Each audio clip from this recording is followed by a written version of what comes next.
بہت مبارک حالت ہے یہ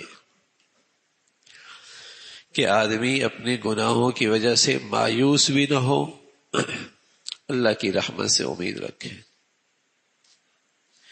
اور آدمی اللہ کے خوف سے بھی خالی نہ ہو کہ گناہوں پہ جرت کرنے لگ جائے، جری ہونے لگ جائے۔ ہاں، خوف ہو اپنے گناہوں پر، امید ہو اللہ کی رحمت سے۔ بہت مبارک حالت ہے۔ گناہ تو ہو جائے گا، انسان ہے، گناہ تو ہو جائے گا، لیکن اس گناہ پہ ڈر شروع ہو جائے کہ کیوں ہو گیا، گناہ پر اللہ کی پکڑ ہو جائے گی۔ یہ جو خوف ہے یہ بڑی مبارک حالت ہے، اور اتنا خوف بھی نہ ہو کہ آدمی مایوس ہو جائے کہ میری تو بخشش ہی نہیں ہوگی، میری تو اللہ معاف ہی نہیں کرے، رحمت سے بھی امید۔ تو یہ جو حالت ہے یہ بڑی مبارک حالت ہے۔ آپ علیہ الصلوۃ والسلام نے فرمایا اگر تمہاری یہ حالت ہے کہ تمہیں اللہ کی رحمت سے امید ہے اور اپنے گناہوں کی وجہ سے سزا کا اور اللہ کی پکڑ کا ڈر بھی ہے، تو اللہ اس سے تمہیں ضرور محفوظ رکھیں گے جس سے تمہیں ڈر لگ رہا ہے، اور اللہ تمہیں اپنی رحمت سے بھی نوازیں گے۔ حضرات محدثین نے فرمایا کہ زندگی کی حالت میں جب صحت ہو، قوا مضبوط ہو، صحت ہو، قوا مضبوط ہو، طاقت ہو، صحت ہو، تو اس وقت خوف غالب رہنا چاہیے، خوف غالب رہنا چاہیے۔ اور جب آدمی بڑھاپے میں چلا جائے، اعصاب کمزور ہو جائیں، اعمال اتنے نہیں کر پاتا، یا بیماری کی آخر حالت میں ہو، تو وہاں امید غالب ہونی چاہیے۔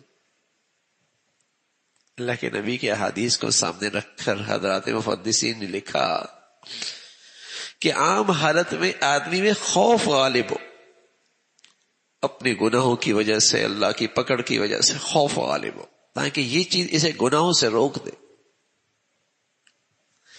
اور بڑھاپے میں جب اعصاب اور قوا کمزور ہو جائیں یا زندگی کی آخری لمحات ہو، تو وہاں امید غالب آ جائے کہ اب تو عمل کر نہیں سکتا، اللہ کی رحمت سے امید ہے معاف کر دیں۔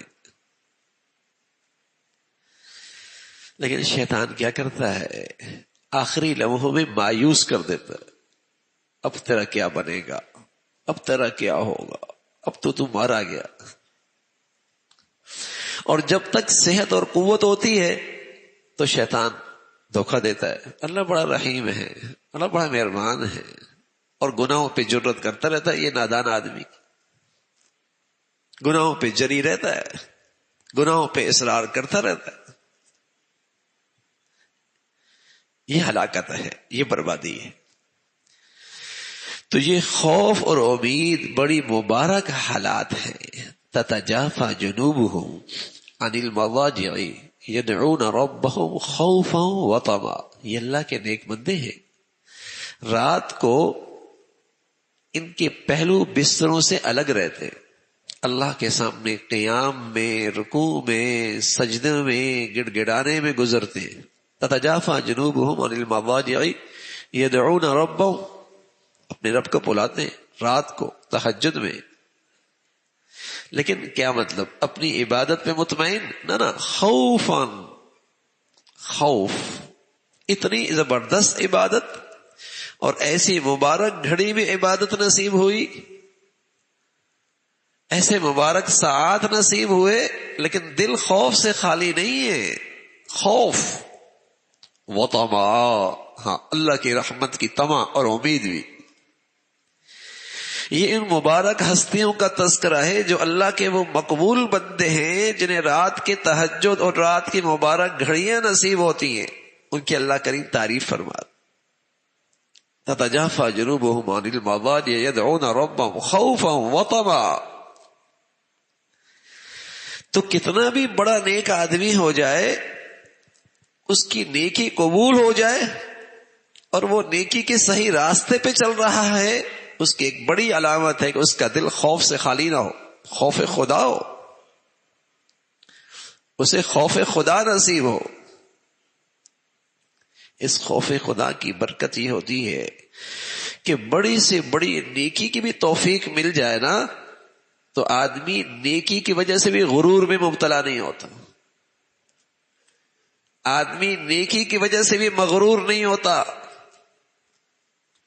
آدمی اس نیکی کی وجہ سے بھی دوسروں کو حقیر نہیں جانتا. یہ خوف عزیز ہے، اور یہی کسی بڑی سے بڑی نیکی کی قبولیت کی نشانی ہے. اس لیے اللہ کے نبی نماز پڑھتے تھے، اور نماز آپ کی نماز کیسے ہوگی؟ ساری امت کی نماز ایک طرف، آپ کی نماز ایک طرف، سب پہ بھاری. لیکن اب جب آپ نماز سے فارغ ہوتے تو سب سے پہلے کہتے اللہ اکبر، استغفر اللہ، استغفر اللہ، استغفر اللہ، معاف فرما دے، اللہ معاف فرما دے، اللہ معاف فرما دے. اللہ اکبر، ایسی بڑھیا نماز، اور وہ اللہ کے نبی کی نماز. لیکن اس کے بعد کہتے استغفر اللہ، استغفر اللہ، استغفر اللہ. یہ اللہ کے نبی کی سنت ہے. یہ کیا ہے؟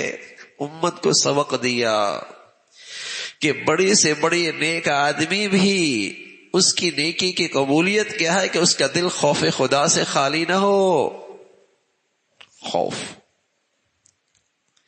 تو یہ بڑی مبارک حالت ہے کہ اتنا خوف ہو جو مجھے اللہ کی نافرمانی سے روک دے، اور مجھے اللہ کی رحمت سے اتنی امید ہو کہ میں کبھی بھی اس کی رحمت سے مایوس نہ ہوں، اور اس سے مانگتا چلا جاؤں، اس سے معافی مانگتا چلا جاؤں، اس سے استغفار کرتا چلا جاؤں. مبارک حالت ہے. اللہ تعالیٰ بھائی یہ ایمانی صفات ہمیں بھی نصیب فرمائے.